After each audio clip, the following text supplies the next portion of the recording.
Hello dear students. सो आज हम लोग इस लेक्चर में डील करेंगे अबाउट मैट्रिसेस। मैट्रिसेस का बेसिक इंट्रोडक्टरी पार्ट से स्टार्ट करेंगे, उसके बाद एनसीईआरटी क्लास 12 के सिलेबस के हिसाब से सारे क्वेश्चंस भी करेंगे और आर.डी. शर्मा बुक के सॉल्यूशंस को भी हम लोग करने वाले हैं। ठीक है, तो सबसे पहले हम स्टार्ट करते हैं इंट्रोडक्टरी पार्ट ऑफ मैट्रिसेस से। मैट्रिसेस बेसिकली क्या होते हैं? They are generally represented in square brackets. Matrices में एलिमेंट्स या नंबर्स को जो है स्क्वायर ब्रैकेट में लिखा जाता है, जिसमें यहाँ पे आपके एलिमेंट्स जो है वो अरेंज होते हैं दो फॉर्म में। एक तो रोज़ में रहेंगे, ठीक है, rows and columns. Rows and columns. Rows means what? Horizontal जो लाइंस होंगी, this types of line, horizontal lines are known as rows, and columns means जो वर्टिकल लाइंस होंगे वो क्या होंगे? आपके कॉलम्स। सो यहाँ पे अगर कंसिडर करें एक एग्जाम्पल देख लेते हैं। जैसे सपोज आपके पास एक मैट्रिक्स है 2 1 3 3 2 1 -1 और ये हो गया आपका 0। ये आपका मैट्रिक्स हो गया। तो जो हॉरिजॉन्टल, इसमें अगर रोज़ देखें कि रोज़ कौन से हैं, तो रोज़ यहाँ पे कौन से हैं? ये 2 1 3 ये आपका पहला रो हो गया। 3 2 1 ये दूसरी हॉरिजॉन्टल लाइन, ये आपका सेकेंड रो हो गया। -1 0 ये आपका तीसरा हॉरिजॉन्टल लाइन, ये आपके क्या हो गया? Third row. सिमिलरली ये आपकी पहली वर्टिकल लाइन 2 3 -1 तो ये फर्स्ट कॉलम, ये हो गया आपका 1 2 -1 दूसरा कॉलम, एंड 3 1 0 ये क्या हो जाएगा? आपका थर्ड कॉलम। सो ये जो हॉरिजॉन्टल लाइंस है ये these are known as rows, and ये जो वर्टिकल लाइंस है these are known as columns. ठीक, फिर आता है आपका order of matrix. Order of matrix means what? इसका बेसिक एक फॉर्मूला है, जो नंबर ऑफ रोज़ है। ऑर्डर ऑफ मैट्रिक्स को कैसे लिखते हैं? जो number of rows by number of columns. Number of rows by number of columns. Number of rows को डेजिग्नेट किया जाता है स्मॉल m से, और नंबर ऑफ कॉलम्स को स्मॉल n से। तो ये आपका m बाई n प्रोनाउंस कैसे करेंगे? m बाई n, यही आपका क्या होगा? Order of matrix. इसी अगर मैट्रिक्स के लिए ऑर्डर ऑफ मैट्रिक्स निकालना है तो यहाँ पे नंबर ऑफ रोज़ मतलब m कितने होगा? 1 2 3 ये नंबर ऑफ रोज़ है, मतलब m की वैल्यू है आपकी 3। Number of columns, number of columns means vertical lines, तो ये 1 2 3 ये क्या हो गया? आपके नंबर ऑफ कॉलम्स। तो नंबर ऑफ कॉलम्स की वैल्यू कितनी है? 3। तो इस मैट्रिक्स का ऑर्डर क्या होगा? मतलब m by n which is 3/3। तो ये होता है ऑर्डर ऑफ मैट्रिक्स। इसी में अगर एक और एग्जाम्पल देखें 2 1 3 और ये हो जाएगा 3 2 1। सपोज़ ये एक दूसरा मैट्रिक्स लिया, तो इसमें आप अपना नंबर ऑफ ऑर्डर, मतलब अगर ऑर्डर ऑफ मैट्रिक्स निकालना है तो नंबर ऑफ रोज़ m की वैल्यू कितनी होगी? तो ये पहला रो और ये दूसरा रो, तो m की वैल्यू कितनी होगी? 2। नंबर ऑफ कॉलम्स, ये हो गया आपका फर्स्ट कॉलम, सेकेंड कॉलम, और ये हो गया आपका थर्ड कॉलम, मतलब नंबर ऑफ कॉलम्स कितने हैं? 3। तो order of matrix which is m by n कितना आ जाएगा? 2/3। तो ये होगा आपका ऑर्डर ऑफ मैट्रिक्स। मीन्स हमेशा जो है नंबर ऑफ रोज़ को पहले लिखेंगे and then number of columns. Correct, number of rows then number of columns. Rows क्या होंगे आपकी? ये जो हॉरिजॉन्टल लाइंस है ये आपके क्या कहलाएंगे? रोज़, और जो वर्टिकल लाइंस है ये वाले क्या होंगे? आपके कॉलम्स। तो number of rows, number of columns, और ये क्या होगा? आपका ऑर्डर ऑफ मैट्रिक्स। इसके बाद एक टर्म आता है टोटल नंबर ऑफ एलिमेंट्स। अगर हमें निकालना है टोटल नंबर ऑफ एलिमेंट्स, तो ये टोटल नंबर ऑफ एलिमेंट्स कैसे निकालेंगे? जस्ट मल्टीप्लाई कर देंगे जो भी आपका नंबर ऑफ रोज़ आया, number of rows multiplied by number of columns, तो यही आपके क्या होंगे? Total number of elements. For example अगर एक एग्जांपल ले, जैसे हमारे पास एक मैट्रिक्स है 2 1 0 -1 0 3 2 और ये हो गया आपका 1। तो सपोज़ ये आपका एक मैट्रिक्स है, इसमें नंबर ऑफ रोज़ मतलब m की वैल्यू कितनी है? फर्स्ट सेकेंड थर्ड, 3 रोज़ है तो m की वैल्यू होगी 3। Number of columns that is 1 2 3, तो नंबर ऑफ कॉलम्स भी कितना हो गया? 3। तो यहाँ अगर ऑर्डर निकालना है तो ऑर्डर क्या होगा? m by n which is 3/3, ये ऑर्डर ऑफ मैट्रिक्स। और अगर total number of elements find out करना है, टोटल नंबर ऑफ एलिमेंट्स, तो टोटल नंबर ऑफ एलिमेंट्स क्या होंगे? जस्ट मल्टीप्लाई करेंगे किसको? नंबर ऑफ रोज़ को नंबर ऑफ कॉलम से। मीन्स 3 × 3 कर दो डायरेक्ट, तो ये क्या आ जाएगा? 9। तो ये हो गया आपके टोटल नंबर ऑफ एलिमेंट्स। वैसे ही अगर एक और मैट्रिक्स लेते हैं 2 1 2 1, ठीक है। अब इसमें देख लो नंबर ऑफ रोज़ कितने हैं? 2, और नंबर ऑफ कॉलम्स भी कितने दिख रहे हैं 2। तो total number of elements means m into n कर दो 2 इंटू 2 तो मतलब 4। तो टोटल नंबर ऑफ एलिमेंट्स कितने आएंगे 4। मतलब जितने नंबर ऑफ रोज़ है उसको मल्टीप्लाई कर देंगे नंबर ऑफ कॉलम से तो वो आपका क्या मिलेगा टोटल नंबर ऑफ एलिमेंट्स। ठीक, अब हम देखते हैं रिप्रेजेंटेशन ऑफ मैट्रिसेस, मतलब मैट्रिसेस को रिप्रेजेंट कैसे किया जाता है। अगर मैट्रिक्स को हमें रिप्रेजेंट करना है तो उसमें जो एलिमेंट्स होते हैं उसको हम डेजिग्नेट या रिप्रेजेंटेशन कैसे करेंगे। ठीक है, तो सबसे पहले जो मैट्रिसेस है उसको अभी तो हमें समझ आ गया कि मैट्रिसेस को हम उसको स्क्वायर ब्रैकेट में लिखते हैं। ठीक है, यहाँ पे एलिमेंट्स होते हैं, मान लो मैं एक एलिमेंट ले रही हूँ 1 2 3 3 -1 0 2 1 और ये 0, ये आपका हो गया एक कोई भी मैट्रिक्स है मान लो A। ठीक, अब इसमें अगर हमें डेजिग्नेशन देना है कि ये जो 1 एलिमेंट है इसका पोजीशन क्या है, 2 का पोजीशन क्या है, 3 का पोजीशन क्या है मैट्रिक्स में, तो उसको हम कैसे डेजिग्नेट करते हैं, उसको रिप्रेजेंट किया जाता है small a i j form में। ठीक है, यहाँ पे जो i है वो होता है आपका रो, मीन्स कौन से रो का एलिमेंट है, एंड जो j रिप्रेजेंट करता है कॉलम, मीन्स कौन से कॉलम का एलिमेंट है। ठीक है, जैसे अगर मैं बोलूँ 1, ये जो पहला एलिमेंट है 1, इसकी पोजीशन क्या है, तो 1 की पोजीशन क्या है कि 1 जो है वो पहले रो का एलिमेंट है, ये फर्स्ट रो है और पहले कॉलम का एलिमेंट है। तो 1 की पोजीशन क्या हो जाएगी आपकी A1 1 first row first column. 2 की पोजीशन क्या है, तो 2 देखो ये आपके फर्स्ट रो का एलिमेंट है और सेकेंड कॉलम का एलिमेंट है, इसलिए इसका जो रिप्रेजेंटेशन क्या हो जाएगा A1 2। मीन्स हमेशा जो है नंबर ऑफ रो को पहले लिखना है, आई पहले आएगा कौन से रो का एलिमेंट है, and J that is column, column को बाद में। ठीक, अब जैसे 3 का डेजिग्नेशन देना है तो 3 का डेजिग्नेशन क्या होगा, 3 कौन सा है फर्स्ट रो का एलिमेंट और थर्ड कॉलम का, तो ये हो जाएगा फर्स्ट रो थर्ड कॉलम। ठीक, जो नीचे ये वाला जो 3 है इस 3 का करेंगे तो ये जो 3 है वो है आपके सेकेंड रो का एलिमेंट, क्योंकि ये सेकेंड रो है, ये वाला सेकेंड रो है, तो सेकेंड रो का एलिमेंट फर्स्ट कॉलम। ठीक, वैसे ही -1 जो है सेकेंड रो सेकेंड कॉलम का है, 0 ऊपर वाला जो 0 है वो सेकेंड रो थर्ड कॉलम का है, फिर 2 नीचे वाला जो 2 है ये वाला, ये है आपके थर्ड रो का एलिमेंट और first column, then 1 third row का element second column, third row का एलिमेंट एंड सेकेंड कॉलम, और 0 ये वाला है आपके थर्ड रो का एलिमेंट एंड थर्ड का कॉलम। ठीक है, तो हमेशा जो है जो रो का एलिमेंट है रो नंबर पहले लिखेंगे कॉलम बाद में, रो नंबर पहले कॉलम बाद में, ऑर्डर में भी नंबर ऑफ रोज पहले then number of columns. Similarly यहाँ पे भी जब रिप्रेजेंटेशन करेंगे A I J, तो I यहाँ पे होगा आपके रो का एलिमेंट कि कौन से रो नंबर का एलिमेंट है, और J होगा आपके कौन से कॉलम का नंबर का एलिमेंट है। करेक्ट, तो ये है representation of matrices where I is row and J is what column. इसी के बेसिस पे एक क्वेश्चन है जो आपके NCERT सिलेबस से ही एग्जाम्पल में से उठाया है मैंने, तो उस एग्जाम्पल्स को करेंगे अगर, तो सी ये है आपका क्वेश्चन। तो इस एग्जाम्पल में क्या दिया हुआ है, कंस्ट्रक्ट अ 3/2 मैट्रिक्स। 3/2 मतलब क्या, पहले उसको लिख लेते। 3/2 मतलब m that is number of रोज आपको दिया है 3, n that is number of columns दिया है 2, ये होगा नंबर ऑफ रोज की वैल्यू है 3 और नंबर ऑफ कॉलम्स की वैल्यू है 2। तो हमें ऐसा मैट्रिक्स कंस्ट्रक्ट करना है जिसमें 3 रो हो एंड 2 कॉलम हो। 3 रो मतलब क्या कि यहाँ पे 3 रो आना चाहिए 1 2 और 3, और 2 कॉलम मतलब क्या कि 2 कॉलम्स होंगे यहाँ 1 और ये 2।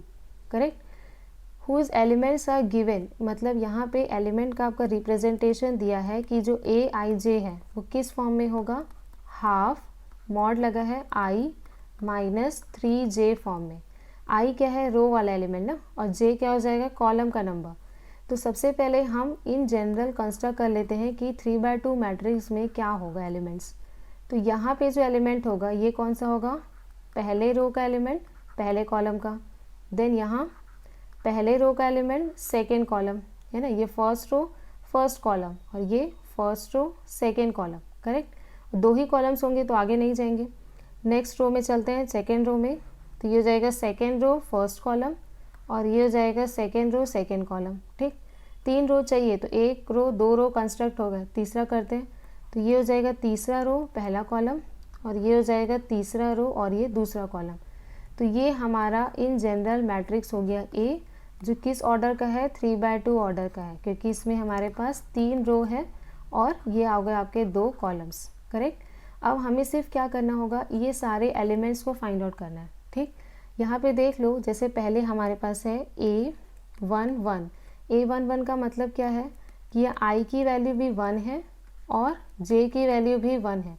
तो इस वाले जो आपको रिप्रेजेंटेशन दिया इसे पुट कर सकते हैं।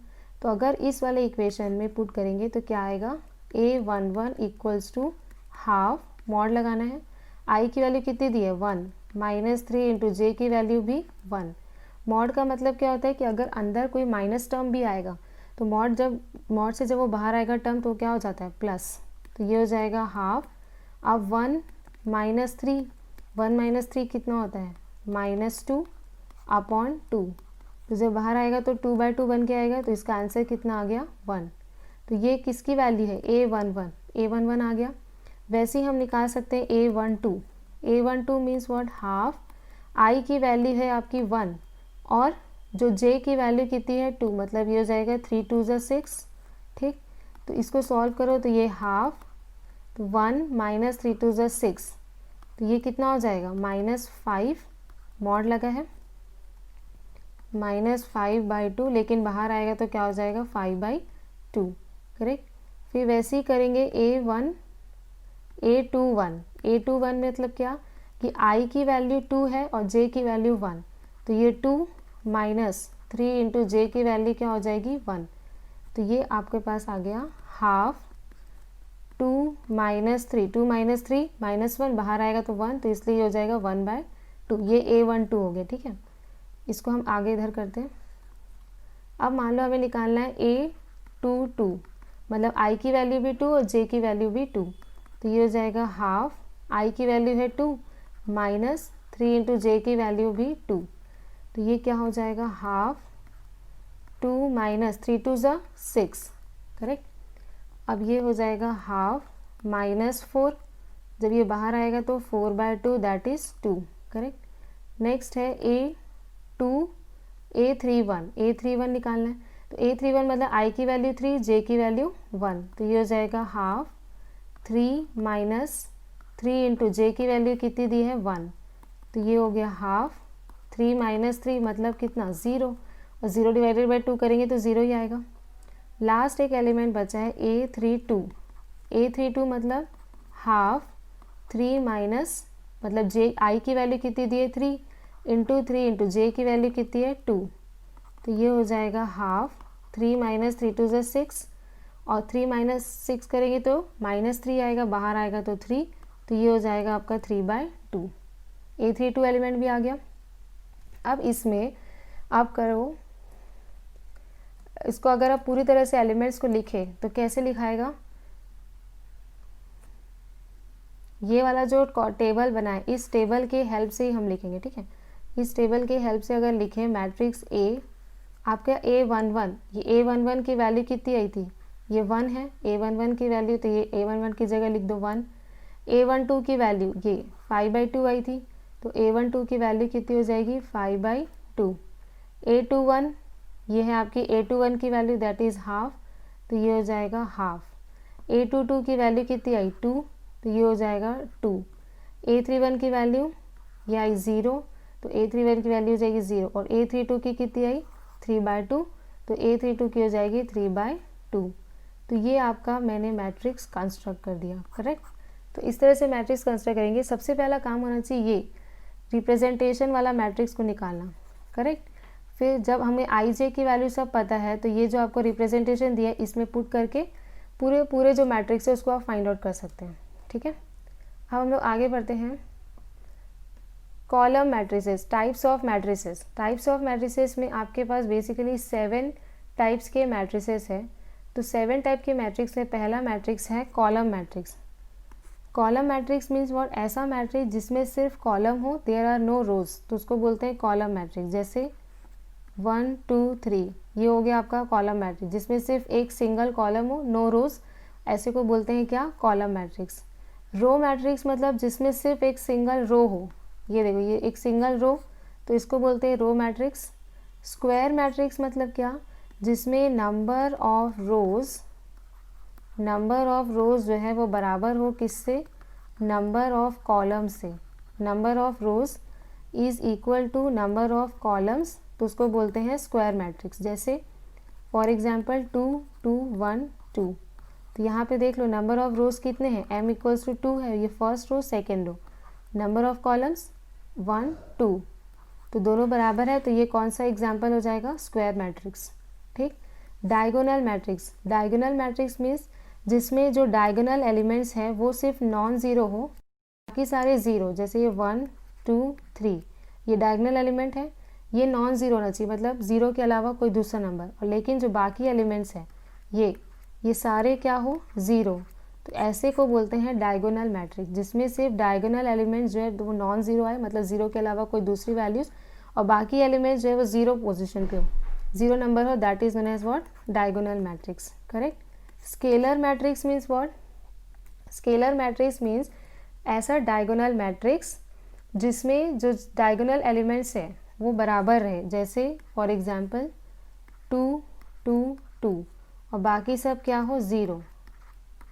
ठीक है, तो ये होगा आपका स्केलर मैट्रिक्स। मतलब ये है तो क्या, ये वाला जो है डायगोनल मैट्रिक्स ही है, लेकिन इसमें जो डायगोनल एलिमेंट्स है ये सारे क्या हैं, तीनों बराबर, तो ये कहलाता है आपका स्केलर मैट्रिक्स, जिसमें जो सारे डायगोनल एलिमेंट्स है वो क्या होने चाहिए, इक्वल। मतलब it is a diagonal matrix having equal diagonal elements, जो भी डायगोनल एलिमेंट्स है तीनों बराबर हो, तो वो कहलाते हैं आपके डायगोनल मैट्रिक्स का example, that is a scalar matrix. ठीक।